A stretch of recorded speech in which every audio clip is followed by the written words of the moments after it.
अग्निपथ योजना की घोषणा से देश में भारी उबाल है। युवा सड़कों पर हैं और देश के विभिन्न हिस्सों से भी हिंसा की खबरें आ रही हैं। निश्चित ही हिंसा सहज नहीं है, लेकिन इस सारी बहस को सिर्फ हिंसा तक नहीं समेटा जाना चाहिए। अग्निपथ के जरिए अग्निवीरों को बनाने की जो योजना केंद्र की मोदी सरकार लाई है, उसकी जो भी विशेषताएं बताई जा रही हों, वे बहुत आश्वस्तकारी तो नहीं प्रतीत होती हैं। नियमित सेना के मुकाबले वे सब विशेषताएं दोयम दर्जे की हैं। इस योजना के संदर्भ में कहा जा रहा है, 4 साल फौज की ट्रेनिंग के बाद व्यक्ति अधिक अनुशासित और कुशल होगा। इस तरह वह कहीं भी नौकरी पाने के लिए अन्य की अपेक्षा अधिक योग्य होगा। सवाल ये है, क्या पहले जो लोग नियमित फौज में भर्ती होते थे, वे क्या कम अनुशासित और कुशलता हासिल कर पाते थे? यदि नहीं, तो अनुशासन और कुशलता फौज की विशेषता ना होकर इस योजना की विशेषता कैसे है? सवाल ये भी है कि ये फौज की भर्ती है या प्रधानमंत्री कौशल विकास केंद्र की भर्ती है। विशेषता के तौर पर यह कहा जा रहा है कि केंद्र पुलिस बलों और राज्य पुलिस बलों में अग्निवीरों को वरीयता दी जाएगी।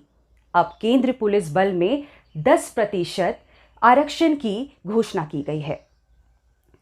कहा यह भी जा रहा है कि निजी कंपनियां इन कुशल अग्निवीरों को अपने यहां लेने के लिए आगे आएंगी। अब प्रश्न ये है कि ये अग्निवीर इतने कुशल और दक्ष होंगे कि कोई भी इन्हें हाथों हाथ लेंगे, तो जो फौज इनको इतना कुशल और दक्ष बना रही है, वो इनमें से केवल 25% को ही क्यों रख रही है?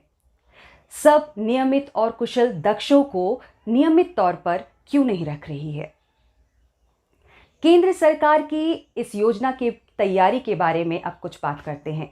केंद्र सरकार की इस योजना को लेकर तैयारी ये है कि पहले दिन जब विरोध हुआ तो पहले बैच की आयु सीमा 21 से बढ़ाकर 23 कर दी गई और दूसरे दिन जब विरोध हुआ तो केंद्र पुलिस बल में 10% आरक्षण की घोषणा की गई। 4 साल बाद मिलने वाले पैकेज का भी जोर शोर से प्रचार किया जा रहा है। विज्ञापनी भाषा में कहा जा रहा है, 24 वर्ष का युवा 20 लाख की धनराशि जोड़ सकेगा।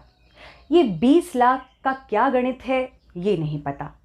भारत सरकार के प्रेस इंफॉर्मेशन ब्यूरो के ट्विटर हैंडल में मौजूद प्रचार सामग्री तो कहती है कि ब्याज सहित 10.04 लाख रुपए की सेवा निधि 4 साल बाद मिलेगी, जो कर मुक्त होगी। लेकिन इस सेवा निधि का 30% अग्निवीरों को ही अंशदान करना होगा, यानी जो वे अग्निवीर नौकरी करेगा उसकी एवज में मिलने वाले वेतन का 30% ये सेवा निधि में जमा करेगा, जो सेवा पूरी होने पर सरकार की उपलब्धि के तौर पर इसको दे दी जाएगी। ये बड़ा कमाल का गणित है। इस बीच अग्निपथ योजना के समर्थन के लिए दिवंगत सीडीएस जनरल बिपिन रावत का एक वीडियो चलाया जा रहा है, जिसमें वे कह रहे हैं, फौज नौकरी नहीं एक मिशन है। जनरल रावत का हवाला देते सरकार परस्त ताना दे रहे हैं कि जिसको नौकरी करनी है वो कहीं और जाए।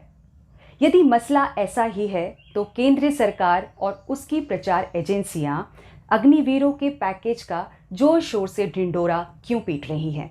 प्रचार अभियान में ये भी कहा जा रहा है कि आप में से ऐसे कितने हैं जो 24 वर्ष की आयु में सेटल हो जाते हैं। 24 वर्ष की उम्र में यदि अग्निवीर सेटल हो रहे होते तो केंद्र पुलिस बलों, राज्य पुलिस बलों और निजी कंपनियों की नौकरियों का झुंझुना उन्हें नहीं थमाना पड़ता। हकीकत ये है कि आज की चरम महंगाई के दौर में बेहद मामूली धनराशि के साथ 24 वर्ष का युवा जब फौज से रिटायर होकर वापस आएगा तो उसके सामने एक असुरक्षित भविष्य होगा, जिसमें पेंशन जैसी सामाजिक सुरक्षा उसके हाथ में नहीं होगी। इन सारी बातों में महत्वपूर्ण बात यह है कि दक्षता, अनुशासन, सैलरी पैकेज आदि में ऐसा क्या है जो अब तक नियमित सेना के तौर पर मिलने वाली चीज़ों से इन अग्निवीरों को अधिक मिलेगा? इसका जवाब है कुछ भी नहीं। यहाँ तक कि नियमित सेना के मुकाबले ट्रेनिंग भी अंश भर की होगी। नियमित सेना के मुकाबले इन अग्निवीरों को मिलने वाली ट्रेनिंग भी 6 महीने का एक तरह से क्रैश कोर्स होगी। क्रैश कोर्स के ज़रिए युवा और सेना को क्रैश करने की योजना का नाम है अग्निपथ। धन्यवाद।